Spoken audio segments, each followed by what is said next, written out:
Hello everyone, welcome back to जीटेक poly. दोस्तों finally SSC ने 2023-24 के लिए अपना टेंटेटिव कैलेंडर जारी कर दिया है, जिसमें कि इन्होंने एसएससी जेई 2023-24 की वैकेंसी के बारे में भी बताया है। तो एक बार पहले आप एसएससी का ऑफिशियल जो नोटिस है, जो कैलेंडर है, उसे देख लीजिए। तो इस एसएससी के कैलेंडर में जो अपनी एसएससी जेई की वैकेंसीज के बारे में नोटिफिकेशन दिया गया है, वो दिया है सीरियल नंबर 9 पर। आप इसका नमा सीरियल नंबर देखिए, और इस सीरियल नंबर 9 में यहाँ पर आप देख पा रहे हैं, इसमें आपको लिखा हुआ है बेटा जेई के बारे में। ठीक है, यहाँ लिखा है junior engineer civil mechanical electrical and quantity surveying. तो इसकी जो वैकेंसीज की अपडेट इन्होंने दी है वो दे रखी है पेपर 1 के बारे में। एसएससी जेई 2023-24 के जो फॉर्म भरने की स्टार्टिंग डेट है बेटा, डेट ऑफ एडवर्टाइजमेंट वो दी गई है 26 जुलाई 2023। यानी इन्होंने टेंटेटिव डेट दे दी एसएससी जेई की कि 26 जुलाई 2023 को वैकेंसी आ जाएंगी, और इसके फॉर्म के भरने की जो लास्ट डेट है वो दी गई है 16 अगस्त 2023। और पेपर 1 का यहाँ पर इन्होंने दे दिया अक्टूबर 2023 में। यानी ये अपने एसएससी जेई के बारे में दिया गया है। तो एसएससी जेई 2023-24 की जो वैकेंसी है आपकी, वो 26 जुलाई को आएंगी, 16 अगस्त को फॉर्म भरने की लास्ट डेट रहेगी, और एग्जाम की टेंटेटिव डेट दी गई है अक्टूबर में। ठीक है, तो जो बच्चे फ्रेशर हैं, बिल्कुल, क्योंकि हमारे जीटेक पॉली यूट्यूब चैनल पर मोस्ट ऑफ द स्टूडेंट वे जुड़े हुए हैं जो इन प्रेजेंट डिप्लोमा कर रहे हैं। इसके अलावा कुछ बच्चे ऐसे भी हैं जो डिप्लोमा करके पास आउट कर चुके हैं। तो उन सब के लिए, इनमें से भी जो बच्चे बिल्कुल फ्रेशर हैं, थोड़ा सा मैं एसएससी जेई के बारे में बहुत छोटा सा इंट्रोडक्शन आप सबको बता दूं कि एसएससी जेई जो होता है बेटा आपका, ये 2 पेपर कंडक्ट कराता है। ठीक है, जेई के लिए एसएससी 2 पेपर कराता है। एक होता है पेपर 1, दूसरा होता है पेपर 2। तो पेपर 1 जो होता है बेटा, ये पेपर 1 रहता है आपका सीबीटी। पेपर 1 जो होता है ये सीबीटी रहता है। सीबीटी का मतलब क्या होता है? सीबीटी का मतलब होता है कंप्यूटर बेस्ड टेस्ट। तो ये पहला पेपर आपका सीबीटी रहेगा, कंप्यूटर बेस्ड टेस्ट रहेगा। इसमें एमसीक्यूज क्वेश्चंस आते हैं। ठीक है, इसमें आपके 200 क्वेश्चन आते हैं, मल्टीपल चॉइस क्वेश्चन 200 रहते हैं बेटा, और ये 200 ही नंबर के होते हैं। 200 क्वेश्चन होते हैं 200 नंबर के। पेपर 1 आपका मिक्स रहता है, एक रहता है इसमें टेक्निकल पार्ट, दूसरा रहता है नॉन टेक्निकल पार्ट। यानी 200 में से 100 यानी 100 क्वेश्चन तो आप लोगों के रहते हैं इसमें टेक्निकल, और 100 क्वेश्चन रहते हैं यहाँ पर आपके नॉन टेक्निकल। इतना सभी बच्चे समझ पा रहे हैं। अब नॉन टेक्निकल को भी 2 पार्ट में बांट दिया गया है। इसमें से 50 मार्क्स का आपका आता है बेटा रीजनिंग, यानी 50 क्वेश्चन 50 नंबर के रीजनिंग के रहेंगे, और 50 क्वेश्चन आपके जीके जीएस के रहते हैं। जीके जीएस में बहुत सारे सब्जेक्ट्स आते हैं, करंट अफेयर हो गया, जनरल साइंस यानी फिजिक्स केमिस्ट्री बायोलॉजी, इसके अलावा ज्योग्राफी, पॉलिटी, हिस्ट्री, सिविक्स। तो जितना भी आपका जीके जीएस वाला पार्ट है वो 50 नंबर में पूछा जाता है, और बाकी 50 नंबर में यहाँ पर रीजनिंग आता है। ठीक है, ये पेपर 1 है। लेकिन जो एसएससी जेई का कट ऑफ बनता है वो पेपर 1 और पेपर 2 दोनों का कंबाइंड कट ऑफ बनता है। एक तो पेपर 1 का कट ऑफ रहेगा, उसके बाद पेपर 1 में जो भी आपके मार्क्स आएंगे, ठीक है, फिर दूसरा जो आपका पेपर 2 होगा उसमें ऐड होकर के कट ऑफ बनता है। पेपर 2 जो होता है बेटा, ये कन्वेंशनल होता है, यानी ये सब्जेक्टिव होता है। सब्जेक्टिव का मतलब है ये रिटन एग्जाम होगा, इसका रिटन एग्जाम होता है, और यहाँ पर रिटन एग्जाम बेटा 2 घंटे का रहता है। अच्छा, एक चीज और बता दें, ये जो 200 क्वेश्चन आपको करने होंगे, ये भी 2 घंटे में ही करने होते हैं।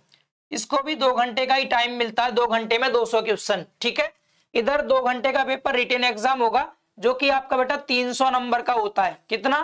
300 नंबर का होता है ये। जैसे आप लोग डिप्लोमा का पेपर देते हैं ना रिटन, वैसा ही होता है इसका। इसे मेंस के नाम से कह देते हैं, इसको प्री के नाम से कहते हैं। ये पहला पेपर है, और ये आपका मुख्य पेपर है मेन। तो जो मेंस होता है आपका, ये ओनली टेक्निकल रहता है बच्चे, पूरा टेक्निकल होगा। इसमें सभी सब्जेक्ट ओनली टेक्निकल रहेंगे।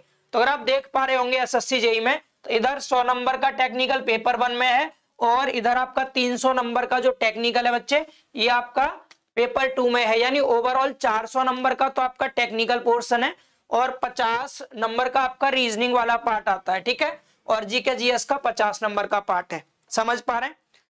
अब थोड़ा सा अपडेट मैं आप सबको दे दूं, चूंकि बहुत लंबे समय से कहते आ रहा हूं, लगभग 6 महीने से, पिछले 6 महीने से इस चीज पे काम चल रहा है कि हमारा एसएससी जेई का ऑनलाइन कोर्स आएगा बहुत जल्दी। क्योंकि पिछले 2 साल से हम लोग ऑफलाइन सेंटर पर करा रहे हैं एसएससी जेई की प्रिपरेशन, बट बच्चों को रिक्वायरमेंट है कि सर हिंदी मीडियम वाले बच्चे बहुत परेशान हो रहे हैं, ऑनलाइन कोर्स बेहतर मिल नहीं पा रहा है उन्हें, और जो बच्चे हमसे ऑनलाइन पढ़ाई कर रहे हैं बोलते हैं कि सर हमें आपका पढ़ाई हुआ टेक्निकल इजीली समझ में आ जाता है, तो बच्चे जो इंटरेस्टेड हैं उन सबको मैं थोड़ा सा अपडेट दे दूं कि हमारा जो एसएससी जेई का बैच है वो 1 जनवरी से आना कंफर्म था, बट आप लोगों की जो एग्जाम डेट है डिप्लोमा की उसको देखते हुए हम इस कोर्स को थोड़ा सा डिले करके लॉन्च करेंगे, क्योंकि हमारे पास सारे बच्चे डिप्लोमा के ही हैं और उनके एग्जाम है, तो हम नहीं चाहते इन प्रेजेंट उनके एग्जामिनेशन में कोई भी डिस्टर्बेंस क्रिएट हो, और हम और हमारी पूरी टीम भी इन प्रेजेंट तो डिप्लोमा के एग्जाम की प्रिपरेशन कराने में ही लगी हुई है पूरी तरह से।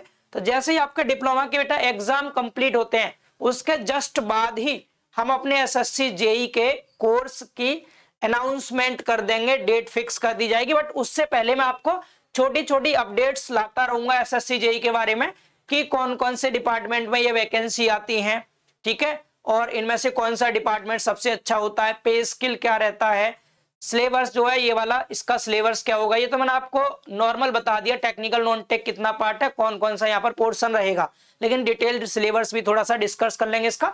तो बहुत सारी वीडियोस मैं आपको यूट्यूब पर अभी अवेलेबल कराता रहूंगा बीच बीच में 2-2 4-4 मिनट की, उससे आप पूरी तरह से इस एसएससी जेई से फैमिलियर हो जाएंगे।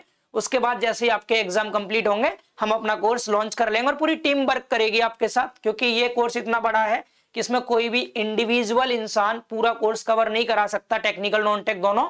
तो यहाँ पर पूरी ऑफलाइन वाली टीम आपके साथ रहेगी। कोर्स को ऐप पर लाने से पहले आपको यूट्यूब पर डेमो क्लास भी प्रोवाइड की जाएंगी सभी टीचर्स की, जो भी टेचर्स आपको यहाँ पढ़ाएंगे, ताकि आप लोग बेहतर डिसीजन ले पाए कि हमें कोर्स यहाँ से करना चाहिए या नहीं करना चाहिए। ये चीज स्टार्टिंग में ही बता देते हैं। टेक्निकल वाला पूरा पार्ट आपको मैं ही कवर कराऊंगा सिविल इंजीनियरिंग का, जिसको मैं बहुत आसान भाषा में कवर कराऊंगा, इतनी इजी लैंग्वेज में कि आपको मजा आएगा। कंटेंट आप देख लीजिएगा किस तरह का कंटेंट आपको प्रोवाइड करने वाले हैं, ठीक है। तो सारा जो स्ट्रक्चरल सिलेबस है अपना, जो स्ट्रक्चर हमने रेडी किया सिलेबस का, सारी चीजें आपको समझा दी जाएंगी। फिलहाल आप इतना समझ लीजिए बच्चे, ये जो आपकी वैकेंसी आई है ये जुलाई में है चुकी, और डिप्लोमा के जो आपके एग्जाम ये तो आपके लगभग मान लीजिए अगर डेट पोस्टपोन्ड भी होती है तब भी आपके अगर 25 से भी होते हैं एग्जाम, मान लीजिए फरवरी स्टार्टिंग में आपके एग्जाम खत्म हो जाएंगे। उसके बाद अगर फरवरी भर की हम छुट्टी मान लें तब भी मार्च अप्रैल मई 90 दिन क्लास चलती है, तो आपके जून जुलाई में 6th सेमेस्टर के एग्जाम भी हो जाएंगे। तो हो सकता है आपके एग्जाम इस वैकेंसी के आने से पहले कवर हो जाए या वैकेंसी के टाइम पर ही एग्जाम हो, लेकिन रिजल्ट आने में थोड़ा समय लग सकता है आपका। तो जो बच्चे in present diploma final year में हैं और एसएससी जेई की प्रिपरेशन करेंगे, तो बेटा मैं आप सबको ये चीज क्लियर कर दूं कि जीटेक पॉली पर जो कोर्स आपको एसएससी जेई का कराया जाएगा वो एक फाउंडेशन कोर्स रहेगा। फाउंडेशन कोर्स कभी भी 5 से 6 महीने में कवर नहीं होता, वो क्रैश कोर्स होते हैं जो 3-4 महीने के लिए होते हैं, ठीक है। फाउंडेशन कोर्स का मतलब है जिन बच्चों को बिल्कुल कुछ नहीं आता सिविल इंजीनियरिंग में या एसएससी जेई के सब्जेक्ट्स में, उनको बिल्कुल जीरो लेवल से लेके चला जाए, ठीक है। जिनको सिविल का सीवी नहीं आता उनको बहुत जीरो लेवल से स्टार्ट करके उनकी फाउंडेशन को मजबूत करना, नींव को मजबूत करना, तो उस लेवल से हम पढ़ाएंगे। अगर आपको लगता है वास्तव में हाँ आप इंटरेस्टेड हैं और अगर आप एक एवरेज स्टूडेंट भी हैं, तब भी आपको हम बिल्कुल बहुत मेहनत करके साथ लेके चलेंगे और पूरी कोशिश करेंगे कि आपका जो जेई का एग्जाम है फर्स्ट अटेम्प्ट में क्लियर करा पाए। तो हमारा कोर्स पूरे 1 साल का रहेगा, इसलिए हम इस वैकेंसी के लिए जो बच्चे पहले से प्रिपरेशन कर रहे हैं उनके लिए अलग से कोशिश करेंगे क्रैश कोर्स चलाने के लिए। बट अभी फाउंडेशन बैच जो होगा वो अपने पूरे 1 साल के लिए रहेगा, इसलिए अगली वैकेंसीज के लिए आप फाइट कर सकते हैं हमारे साथ जुड़ करके, ठीक है। तो आई होप सो आपको थोड़ा बहुत इस वीडियो के माध्यम से नॉलेज मिली होगी। बाकी अपने सभी दोस्तों को बता दीजिएगा, जैसे ही आपके पॉलिटेक्निक के एग्जाम फिनिश होंगे उसके जस्ट बाद ही अपना एसएससी जेई का फाउंडेशन बैच आ जाएगा, ठीक है। तो मिलते हैं बहुत जल्द अगले किसी वीडियो में, तब तक के लिए बाय बाय, टेक केयर।